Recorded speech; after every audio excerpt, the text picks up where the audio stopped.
Assalamualaikum warahmatullahi wabarakatuh. Saya Mairosa Emilia Harahap dengan NPM 210826024, blok respirasi.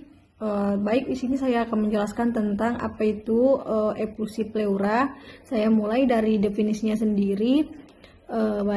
Efusi pleura merupakan suatu keadaan yang ditandai dengan adanya penumpukan cairan, pus, ataupun darah pada rongga pleura.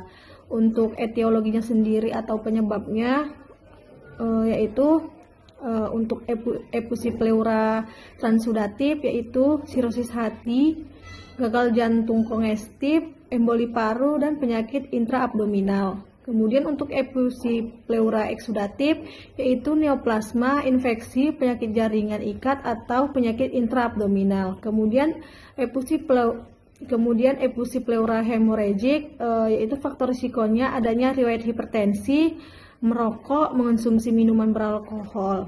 Kemudian untuk patofisiologinya sendiri, awal terjadinya efusi pleura dari beberapa faktor. Yang pertama, infeksi, keganasan, dan merokok yang menyebabkan peradangan pleura.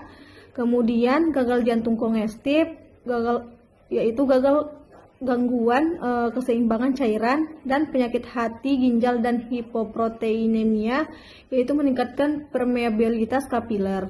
Kemudian mekanisme terjadinya efusi pleura pada kondisi peradangan, yaitu peradangan menyebabkan kapiler pleura pecah, kemudian protein plasma dan cairan keluar ke rongga pleura, penyerapan oleh getah bening menurun, terjadi efusi pleura eksudat, dan timbul nyeri dada tajam atau nyeri akut akibat iritasi pleura. Pada gangguan sistemik seperti jantung, hati, ginjal, yaitu terjadi ketidakseimbangan pengeluaran cairan masuk ke rongga pleura tanpa peradangan, dan terjadi efusi pleura transudat. Untuk dampak penumpukan cairan di rongga pleura, penumpukan cairan menyebabkan, yaitu yang pertama, ekspansi paru menurun, tekanan intratorakal meningkat, dan cairan tertimbun di dasar paru karena gravitasi. Kemudian selanjutnya, untuk manifestasi klinisnya sendiri, yaitu dia bisa terjadi sesak napas, lemah, nyeri dada, penurunan berat badan, demam, ataupun asites. Untuk diagnosis efusi pleura, yaitu yang pertama, kita perlu melakukan anamnesis terlebih dahulu. Kemudian kita bisa melakukan pemeriksaan fisik pada pasien, yaitu nanti pada infeksi, di mana kita dapatkan adanya tanda-tanda hipervolemia dan trakeanya terdorong. Kemudian selanjutnya kita bisa melakukan palpasi, yaitu nanti pada pemeriksaan palpasi bisa terjadi penurunan premitus vokal, trakea terdorong ke sisi kontralateral, hemitoraks yang terdapat efusi.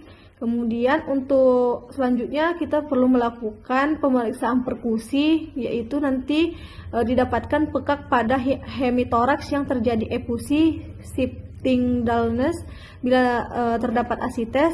Jika terdapat asites, perlu dicurigai adanya infeksi sistemik. Kemudian kita juga bisa melakukan pemeriksaan auskultasi, yaitu nanti kita bisa mendapatkan penurunan atau hilangnya suara napas di area hemitoraks yang terdapat efusi.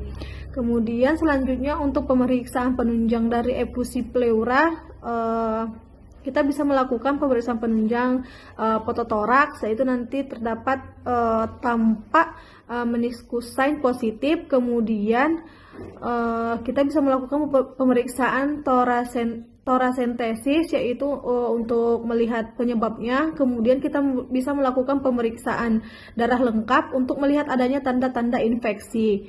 Dan kita juga bisa melakukan bronkoskopi untuk melihat gangguan di saluran pernapasan. Untuk tata laksana dari efusi pleura ini sendiri, yaitu bisa kita lakukan torasentesis untuk mengeluarkan cairan terlebih untuk meringankan sesak napas dan nyeri dada. Kemudian kita juga bisa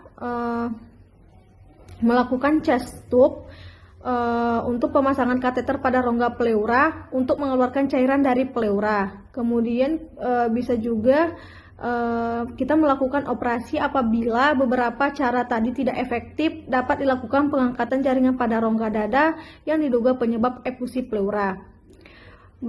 Selanjutnya, setelah dilakukan beberapa hal tadi, selanjutnya dapat diberikan beberapa obat seperti obat diuretik, obat antibiotik, dan kemoterapi. Baik, selanjutnya untuk komplikasi dari efusi pleura sendiri bisa terjadi atelektasis, sepsis, dan pneumotoraks. Untuk pencegahannya,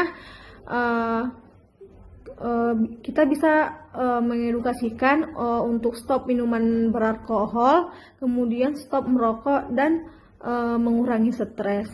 Baik, sekian dari pembahasan saya. Berikut referensi yang saya gunakan. Assalamualaikum warahmatullahi wabarakatuh.